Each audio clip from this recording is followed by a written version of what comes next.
బంగారం లేట్ అయింది, పడుకోమ్మా. ప్లీజ్ నాన్న, ఒక్క కథ నాన్న. కార్టూన్ ఛానల్ చూసుకోమ్మా. ఇప్పుడు టీవీ ఏంటి? ఆ కథ ఏదో చెప్పు, పడుకోబెట్టు. నాన్న చెప్పు నాన్న, చెప్పు నాన్న. సరే. అనగనగా ఒక ఊళ్ళో ఒక రాజు ఉన్నాడంట.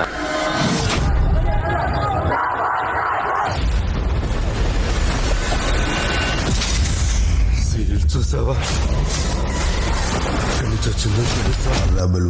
కొండలకి సముద్రానికి మధ్య ఉన్న అడవి. ఆ బందిపోట్లలో 3 తెగలుండేవి. ఈ 3 తెగలు కొన్ని వందల సంవత్సరాలు వాళ్ళకి ఎదురు లేకుండా ఎదిగారు. బయట వాళ్ళు రాకుండా చుట్టూ పెద్ద పెద్ద గోడలు కట్టుకుని అతిపెద్ద ఆర్మీని తెచ్చుకొని తిరుగులేని శక్తిగా మలిచాడు.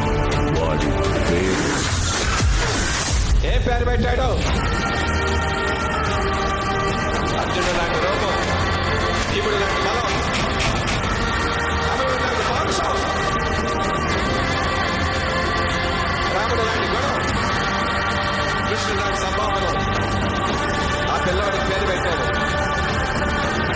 వాడి పేరు